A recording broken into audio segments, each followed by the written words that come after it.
2023 Lamborghini Urus Performante First Drive Review, Rally and Race. But before we start, please support us by pressing like and subscribe buttons. Also turn on the bell notification to get the latest updates. Your support means a lot to us. Thank you. Put it in rally mode isn't something I ever expected to hear while firing up the engine of a $265,000 Lamborghini. But I also never expected to be pointing the nose of a Lambo down a muddy two-track trail. Rally mode is a new feature for the 2023 Lamborghini Urus Performante that lets the SUV's rear axle live a little, allowing it to slip more freely as you whip around slick hairpins. It's a hilarious way to experience this shaper, lighter, quicker version of the Urus, but it's only part of what makes the new Performante so rad. The Performante uses the same twin-turbo 4.0-liter V8 as the Urus S, making 657 horsepower and 627 pound-feet of torque. That's a relatively insignificant 16 horsepower increase over last year's base Urus, which actually goes away for 2023, but at least this further widens the on-paper performance gap between Lambo's SUV and its corporate kissing cousin, the 591 horsepower Audi RS Q8. Oh, and fun fact, 657 horsepower translates to 666 CV, or the German standard measurement for power, also written PS, and one Lamborghini executive told me that delightfully devilish spec is not just a coincidence. Rather than giving the Performante a power boost, Lamborghini instead made a number of tweaks to the Urus hardware and software. The SUV's 8-speed automatic transmission is reprogrammed to shift quicker, making the huge, steering column-mounted paddles even more satisfying to use. The throttle is also more responsive, giving you more bite at initial tip-in, and the retuned torsion center differential actively sends more torque to the rear axle. All of this results in a Lamborghini estimated 0 to 62 mph time of 3.3 seconds, giving the Performante a 0.2 second lead over the Urus S despite having nearly identical output figures. Also contributing to the performance quickness is a 104-pound weight reduction, largely thanks to the increased use of carbon fiber in the body, most notably on the roof and hood. The Performance's new titanium exhaust is both louder and lighter, as well, and the model-specific lightweight wheels cut about 14 pounds of unsprung mass. Those titanium pipes really improved the Urus' oral quality, especially in the heart of the engine's power band, specifically, between 3,000 and 5,000 RPM.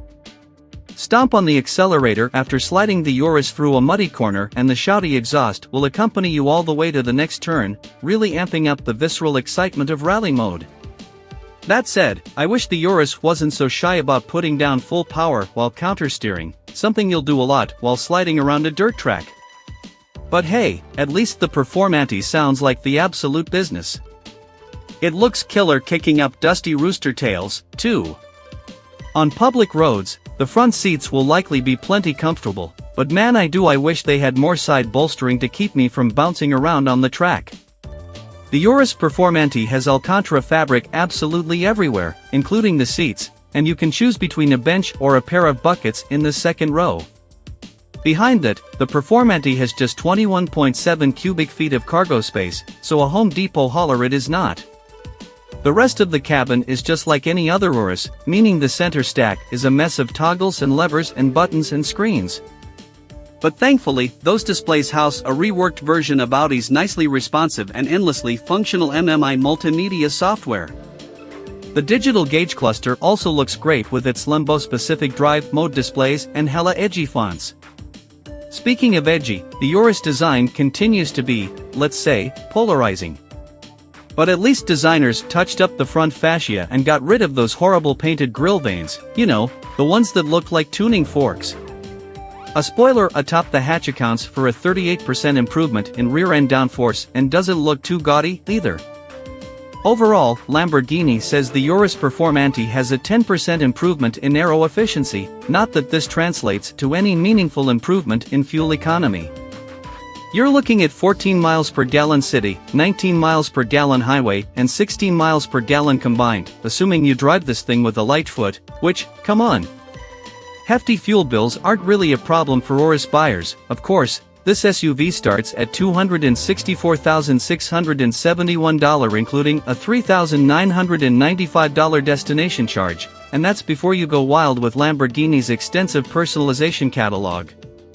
As for competitors, Porsche has the closest rival in the 641 horsepower, $190,150 Cayenne Turbo GT, which is really stinkin' good, but Lamborghini owners aren't exactly cross-shopping. Can't decide?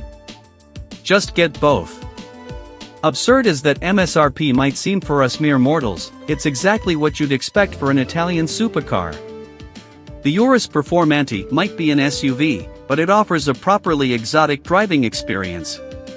Besides, how many other supercars actively encourage you to hit the dirt?